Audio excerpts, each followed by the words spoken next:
Hey guys, Mosa here, and today I'm bringing you my Week 8 NFL Power Rankings. Now, without further ado, let's get started. Now, starting out at number 32, we got the Carolina Panthers, who have been here for a long time and probably will stay there. They just took an L, a massive one, to the Washington Commanders, and will take on the Broncos this Sunday. Now, the Panthers, obviously, they're not a good team, and they're probably going to have the number one overall pick, or potentially top three. In the end, when the Panthers play the Broncos, they're going to suck heavily.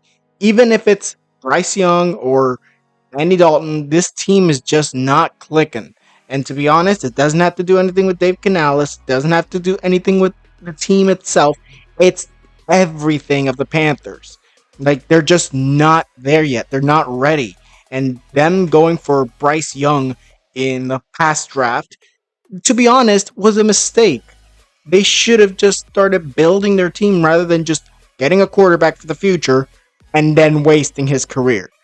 Realistically, the Panthers are a dumpster fire and they'll stay this way until they rebuild this team. Now, up next, we got the New England Patriots at 1-6 as well. They're going up against the Jets this Sunday and just took an L to the Jaguars in London. Now, the Patriots, they're a different situation from the Panthers. They have their franchise quarterback, which I agree they should have taken a quarterback in this draft. Although, taking this quarterback was not the one I was thinking. But besides the point, he's done pretty well in his NFL career, to be honest, Drake May.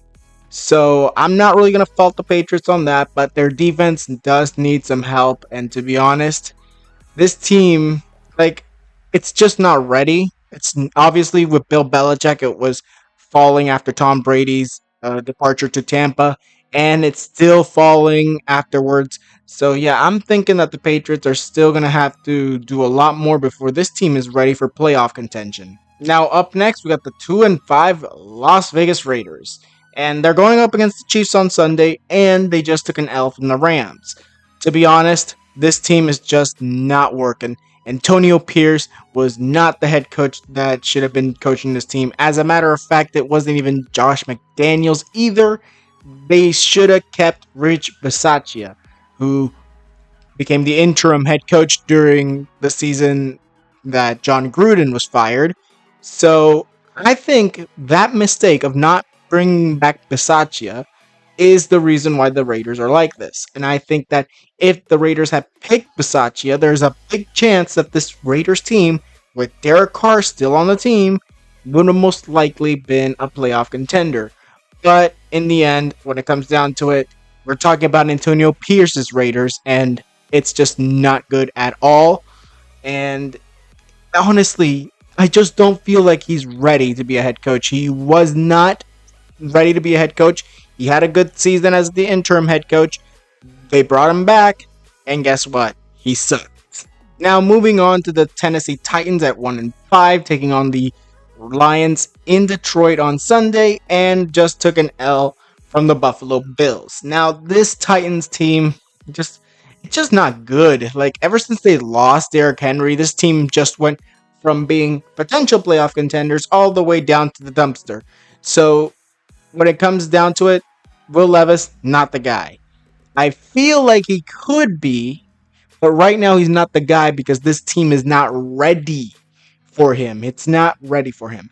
And in the end, when it comes down to it, the Tennessee Titans need to rebuild this team in order to bring it back. Because right now, I'm not seeing this Titans team contending for playoff spots, let alone the Super Bowl. Now moving on to the New York Giants at 2-5, just took an L from the Eagles, 28-3, and now we'll be taking on the Steelers on Monday Night Football. So yeah, I'm just saying this, New York, you were facing the Eagles, so this was mostly expected. So yeah, there's nothing really wrong with that. You got humiliated by Saquon Barkley. That's another thing. And yeah, this Giants team just needs to work a lot more on their team. They managed to beat my Seattle Seahawks for some reason. And honestly, they went on a downturn after those 2 wins they had. Obviously, they started out horribly.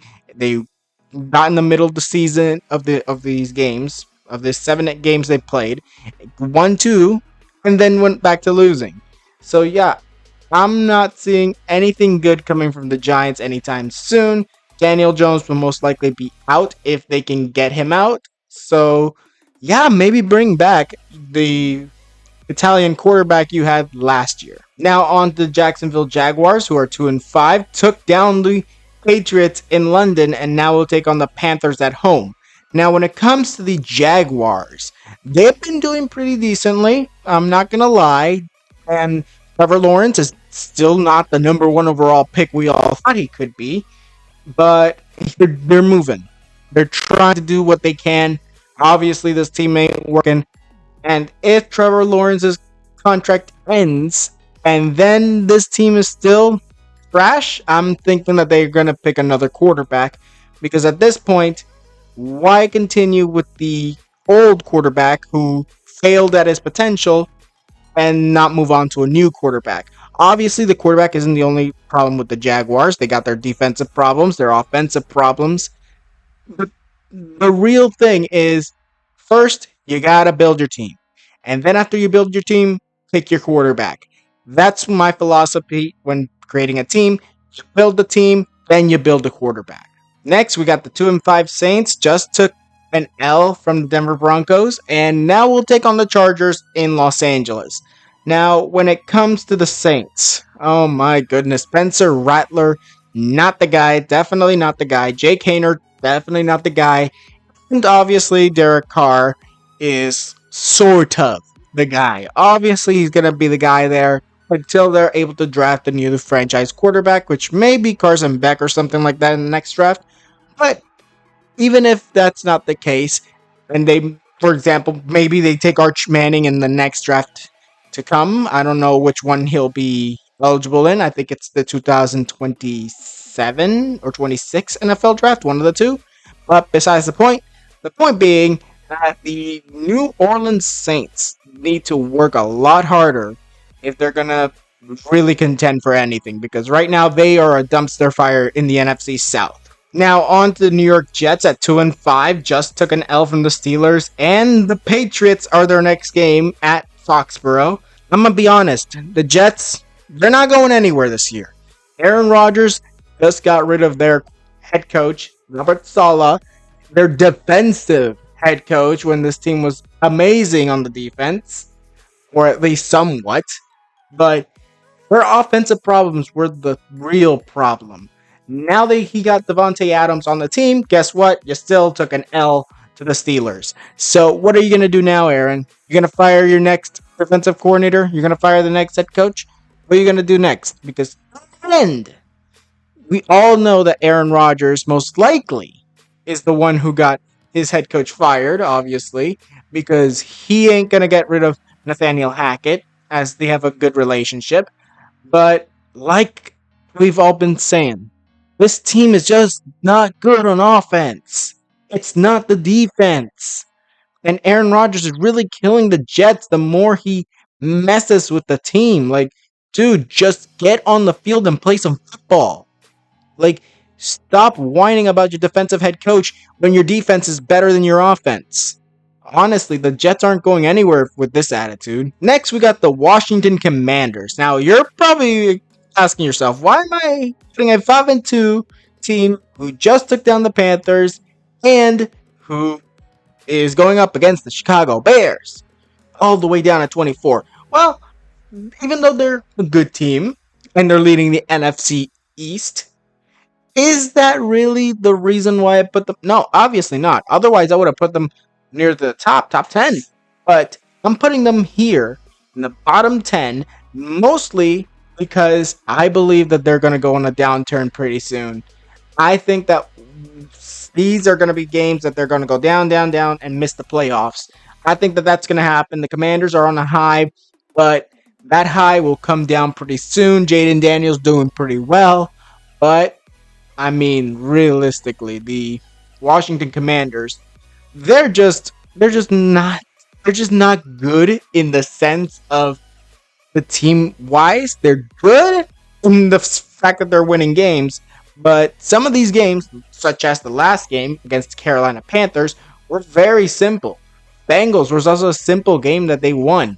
So I'm still putting them bottom 10, but if they keep impressing, I'm going to have to them up a little bit. Now moving on to the Dolphins at 2-4, just took an L from the Colts and will take on the Cardinals, and the potential for Tua Tagovailoa to return to the team is now coming forth. Now, I think that Tua will most likely miss this game and will then be there for the Dolphins the next game. I think that he still needs to rest a little bit more. Do not let him play. But if he does, let's just hope that this guy doesn't get injured again, because I am just sick and tired of Tua Tagovailoa taking these hits and then nothing. He just comes back like it's nothing. Because I'm not saying that because of some sort of hatred or something like that, because I don't have any hatred for Tua. I have concern for Tua. Like, bro, I understand this is your dream, but sometimes your dream is killing you. You have to give it up at one point. Like, bro, do something else, because you're risking your health, you're risking your life for football. And honestly, I would like to play football as well for a profession. But if I were getting these hits, like five concussions in 2 years, I'd probably already been retired by now. That's me personally, but to be honest, Tua should really watch out for his health.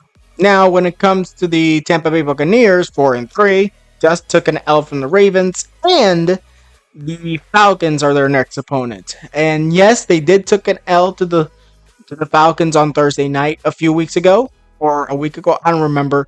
It was one of these Thursday night games. But this time it's going to be a very interesting one. And also, I am sorry for not doing the Monday night football games. Just to clarify that. I did not have time to record it in time. And I also failed, obviously, to report what I would have predicted the game to be. So I'm sorry on that, and I'll try to be better. In the end, the Buccaneers are going to have a very fun time against the Falcons. They are going to be a little bit better than they were against the Ravens. They're scoring, and that's the best thing. But their defense is the issue, and they need to work on that. Now, on to the Denver Broncos at 4-3. Just took a win from the Saints, and they're taking on the Carolina Panthers. The Broncos. The Denver Broncos. I'm going to tell you this straight up. The Denver Broncos, most likely, they're going to win against the Panthers. But I'm thinking they're going to also, just like the Commanders, go on a downturn at one point. I think that their highs are going to come at one point, and then just their wings are going to be clipped. And that's really what I'm thinking the Broncos, that's what's going to happen. One point, and they're just going to go right back down to the dumpster. But I think that they're still going to make this season respectable, maybe a 9 to 8 to 7 win season. So in the end, I think the Broncos are still a decent team, but they're not ready for playoffs. Now, moving on to the Dallas Cowboys, 3-3, just got off a bye, and will take on the 49ers on Sunday Night Football. I mean, this team, are we really thinking the Cowboys are going to contend? They are horrific. And if they somehow end up winning enough games to make the playoffs or a division title, that's going to be a surprising thing. In the end, the Cowboys, oh my God, that they need a lot of work. Jerry Jones, you can go all out. You went and did whatever you wanted to bring the players that you wanted on the team, and look at what happened. You basically brought in a team that just got you 3 wins and 3 losses. That's it. And that's not what you should do. I think that they should have done a lot more in the offseason. I think that they should have done a lot more in the draft. And yes, the Cowboys, they're still going to be a bad team, but they're not going to be as bad as they could have been if they did basically absolutely nothing in the offseason, because realistically, this team is just a dumpster waiting to happen. Now we got the Los Angeles Chargers losing to the Cardinals on Monday night, and will take on the Saints at home. I'm gonna tell you this straight up: Justin Herbert and the Chargers. I'm honestly gonna say you guys got a little bit of trouble coming up with the Saints, and it's not due to the Saints itself; it's due to your team. I mean, Chargers are gonna keep charging, and to be honest, this is what's gonna happen if you let teams like the Cardinals beat you. And the Saints are sort of like the Cardinals of the NFC South. So I'm thinking that there's potential for the Saints to come up with a win, and potentially, if their car is not back to play, we're going to be seeing a potential uh, Spencer Rattler win, but not a win because of him, a win because of the Chargers L. Because realistically, the Chargers need help on defense. They've got a decent offense, although they were a little bit uh, hemorrhaged with the losses of Keenan Allen and Mike Williams. But I mean, Jim Harbaugh is doing his best with this team. And speaking of Los Angeles, we got at 18 the Los Angeles Rams, who just took a win from the Las Vegas Raiders and will take on the Vikings on Thursday Night Football. Now, the Vikings obviously took their first loss, so that's interesting. But this is the Rams we're talking about. The team was no longer Aaron Donald, and that defense just went to the I'm not gonna say the word, but it starts with the letter C. So yeah, that team is just a dumpster now at this point, because even though you got Matthew Stafford, you've gone down with injuries a few times for some of your receivers. And now who's he gonna throw to? Like, even the receiving backups are falling to injury. Like Cooper Cup, you got Puka Nakua, Tyler Johnson, I think his name is. I don't remember if it was Tyler or whatever. It starts with a T. Point being, this team is hammered with injury, and that is the reason why their offense will fail. Now, moving on to the Chicago Bears at 17. Coming off a bye, they're going to take on the Commanders. They're 4-2, but I think that this team is just like other teams that I've told. There are teams that they're honestly, yeah, Caleb Williams is doing decently, but he's not doing his best work. His defense is basically just winning the games, and that's not what you want. You want both your offense and defense to click. And as long as these guys continue to not click, I think that the Chicago Bears will most likely drop in losses. They're going to be just getting more losses on the year. And yeah, there's just going to be a very big problem in Chi-Town with Caleb Williams and the Chicago Bears defense, to be specific. Up next, we got the Cleveland Browns, 1-6, just took an L from the Bengals and take on the Ravens this Sunday. And you're probably wondering, why am I putting the Cleveland Browns, a 1-6 team, in the top 16? And there's a reason for that. And you're probably going to think, how is an injured player a reason? Well, I'm going to tell you, because that player is Deshaun Watson. And it's nothing to do with Deshaun's court dealings or whatever, all those lawsuits. It has nothing to do with that. It has all to do that he has just not been performing. But due to his contract, he's being forced to play. And I'm going to be honest, the Cleveland Browns are going to be better now without him. We're going to be probably seeing another Joe Flacco type guy and Jameis Winston going to win some games. Probably not make a playoff push, but still do a whole lot better than Deshaun Watson. But that doesn't mean that Deshaun Watson is gone. Unless the Browns can void that contract of his, there's absolutely nothing they can do. Deshaun Watson obviously not returning for the year, but I mean, he's coming back for next year most likely. So unless the Browns can do something, they're stuck with Watson. Now, up next, we got the Arizona Cardinals, who just took a win from the Chargers, 3-4, and now will be taking on the Dolphins in Miami. Honestly, this team has been doing decently. For a team that was supposed to be a dumpster fire, they're probably still not going to make the playoffs, but at least they're doing something. And the only really downside is that Marvin Harrison Jr. isn't doing as good as he should.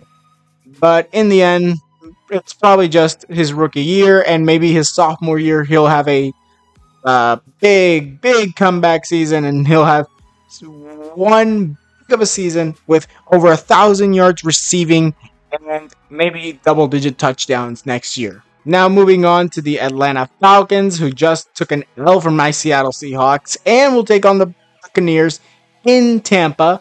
I'm gonna be honest. I did not expect them to lose to Seattle after they've been playing so well. What happened? They lost to Seattle. And I'm gonna be honest. They didn't lower that much, obviously. I'm not gonna put them all the way down to the bottom. But I'm still wondering, are they gonna start Michael Penix Jr. anytime soon? Because they're getting to the point that Kirk Cousins might actually be benched. But I think that would be a mistake. I don't think they should start Michael Penix. He is the one rookie quarterback that should not start under any and all circumstances. You got Kirk Cousins. You keep Kirk Cousins until you can get rid of him and then put your future franchise quarterback when he's ready. Because you throw him out into the fire now, he's going to be losing games. And that's not what the Falcons need. Well, I never thought I would be happy to say this, but the 49ers, 3-4, just took an L from the Kansas City Chiefs and will take on the Dallas Cowboys on Sunday night. Now, I am just delighted. I knew they were going to lose to the Chiefs. There was no doubt about that. But the fact that Seattle won, and then Seattle ended up taking the number one spot in the NFC West again, I'm just shocked. I'm shocked with how the Niners are under 500 right now. I am shocked with that. But less shocked about that, but also more shocked about the fact that Seattle's ahead of them now. Obviously, if they tie their records again, the 49ers will go back up. But that's besides the point. Being the Seattle Seahawks. The Seattle Seahawks. They need to start doing a lot more because, I mean, if you want to make the playoffs and win the division, you got to win every single one of your games you have because eventually this team is going to get off their butts, off of those chairs, and start winning some games again. Now moving on to the Indianapolis Colts, 4-3, just took a win from the Dolphins, and will take on the CJ Stroud Houston Texans. Now, I'm going to tell you this straight up. I think the Texans will win that game no matter what. But it is the Colts, and if they're led by, again, Joe Flacco, there is a chance for them to win. In the end, when it comes down to Joe Flacco and the Colts, yeah, they're doing pretty well. When Anthony Richardson was the quarterback, they were doing terribly. But I'm gonna be very honest. I like this team with Joe Flacco. Joe Flacco went from being Browns quarterback that led them to the playoffs to a now Indianapolis quarterback that is potentially leading the Colts to the playoffs. Who knows? But at this point, I'm thinking that the Colts have a better chance sticking with Joe Flacco rather than going back to Anthony Richardson. Now moving on to the Cincinnati Bengals, we got them winning against the Cleveland Browns, and then now they're going to be facing the Eagles on Sunday. The Joe Burrow Cincinnati Bengals, they didn't get lucky against the Browns. That was just a given. And realistically, this team is just, there's something wrong with them. Like, years they're good, and some years they're bad. And when they don't have Joe Burrow, they're bad. But then sometimes when they have Joe Burrow, they're bad. And all that. They go back and forth, back and forth, back and forth. Like playoff contenders 1 year, and then just let's see if we can get the number one overall pick year. But yeah, I'm thinking that the Bengals aren't doing that well. They're still a top team in my opinion. They still have the potential to be a top 10 team. So I'm going to keep them this high until they actually start proving me that they are not the same team that went and lost the Super Bowl to the Los Angeles Rams. Now, I never thought I'd be saying this, but my Seattle Seahawks, number 10, top 10 team, they just took down the Falcons, and now they're going up against the Buffalo Bills, which is a game I imagine they'll lose. And when it comes to the Seahawks, honestly, Geno Smith doing pretty decently. Kenneth Walker, amazing job. You got DK Metcalf before going down with injury. That is going to be a hard pill to take when you're a Seattle Seahawks fan. Seeing your top receiver go down. And Jackson Smith and Jigba, you need to work a lot more because how did you get almost no production in this game. That is horrific for him. But besides the point. The point is Seattle won, and now they're going against the Bills, who are most likely going to beat them, and Seattle's probably going to be they're just gonna be like a 7-8 win, probably 9 win team at this point because I don't see them going to either the playoffs, let alone the Super Bowl. And if they do make the playoffs, they're probably out in the first round. Now, when it comes to the Minnesota Vikings, 5-1, just took their first L of the season against the Lions, and now will take on the Rams in Los Angeles on Thursday night. The Vikings. I'm going to tell you this straight up. The Vikings, they have the team that they need to win games. And I'm going to be very, very, very honest. This team of the Minnesota Vikings will most likely continue winning. I'm going to be honest. They're going up against the Rams. And honestly, Sam Darnold's been doing pretty well. They got Aaron Jones doing pretty decently.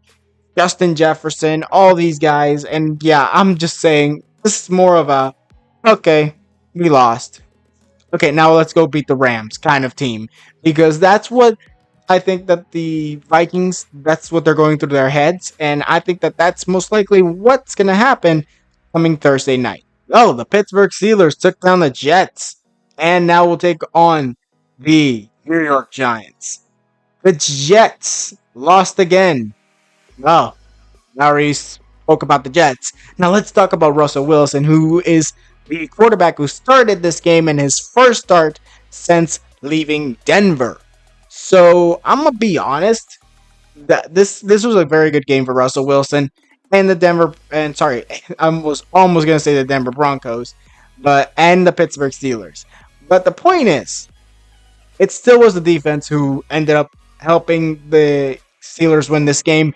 I know that both sides did well, but I think it was more the defense who got the win rather than the offense. But that doesn't take anything away from Wilson. Wilson still did a good job, and that offense still did enough to take the win. Now moving on to the Houston Texans, 5-2, took a L. Their second L of the season. And this time it was to the Green Bay Packers. And then they're going to face off against the Colts this Sunday. But when it comes down to it, this is just again another loss that, like I said with the Vikings, this is like, okay, we lost the Packers. No big deal.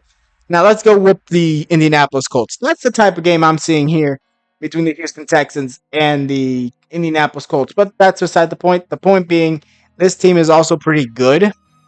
So, I mean, losing 1 or 2, 3, 4 games is expected from the Houston Texans. That's most likely the amount of games they'll lose or win in the season. But, unless CJ Stroud goes down, I don't think that this team would even come close to sniffing a losing record this year. Now, moving on to the Philadelphia Eagles, taking down the Giants, and now taking on the Bengals in Cincinnati. I'm going to be honest, the Eagles haven't been proving me anything of them potentially doing anything in this season. Because to be honest, I'm going to be very honest.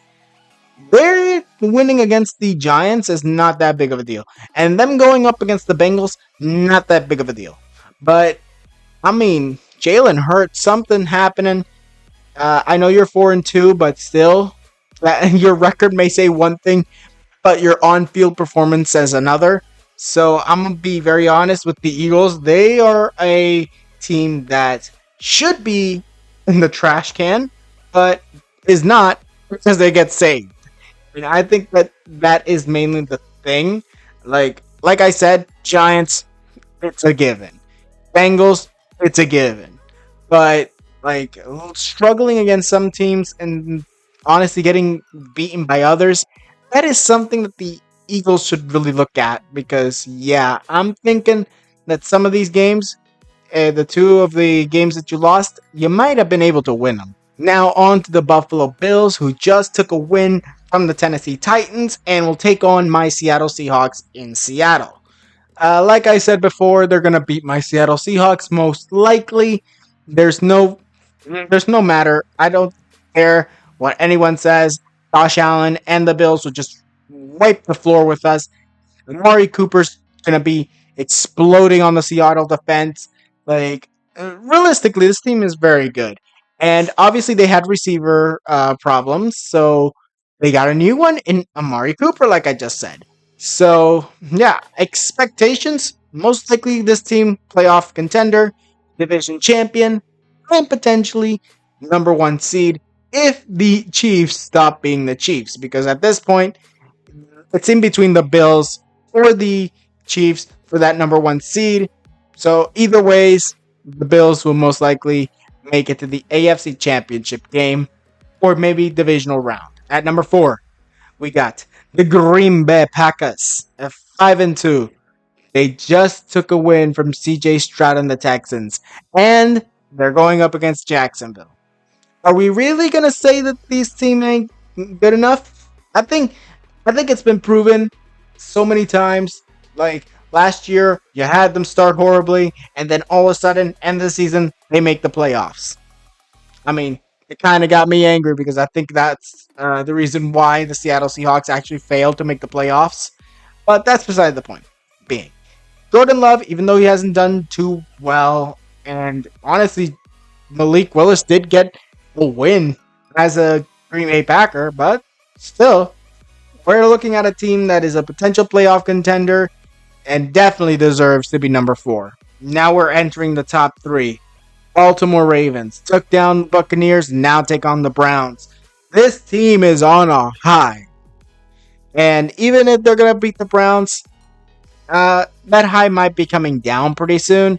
And we might be seeing a battle between the Ravens and Steelers for that number 1 spot in the division. So, yeah, I'm thinking that Lamar Jackson's got a lot of his plate right now because it's either him, Russell Wilson, or Justin Fields to make that number 1 spot. And most likely that it's going to come to the final 2-3 games, maybe even the final game to really decide that division because at this point, I'm thinking it's either 50-50 and the Ravens, who are done pretty well on both offense and defense, they're going to be schooling the Browns. Even if they do well with a new quarterback, they're going to do decently. Now on to the Detroit Lions, who are 5-1, took a win from the Minnesota Vikings, giving the Vikings their first L of the year. They're going up against the Titans. Am I really concerned of them over the Titans? No, I am not. I'm thinking that's a win. But besides the point, this team's defense doing pretty well. Too bad that they lost Anthony Hutchinson. And honestly, sorry, Aiden Hutchinson, not Anthony. Aiden Hutchinson. And yeah, their offense under Jared Goff doing pretty well. And to be honest, I don't think there's a stop to it. They might be going and going and going until they can't go no more. Now on to the number 1 team, which is obviously the Kansas City Chiefs, who just took a win from the San Francisco 49ers and will take on the Las Vegas Raiders in a trap game. The 0-6 Chiefs are going into a trap game. Patrick Mahomes doing okay. And when it jumps Travis Kelce, what's up with you? Why aren't you doing nothing? The receivers falling like flies. Especially, I think it was Rashee Rice, who actually is potentially out for the year. Who knows with that guy? And their running backs, oh my god, that too. And realistically, I think that they're really getting help from the refs at times. And I think that's most likely the reason for wins. But still, the Chiefs definitely proved themselves as the number 1 overall team. Now that was it for this video. Tell me what you guys think in the comments below. Who do you think should be higher and who do you think should be lower? Should your team be higher or should your team be lower? Tell me down in the comments below. Now, like this video if you liked it, subscribe, and hit the notification if you want more videos. And I'll see you guys next time.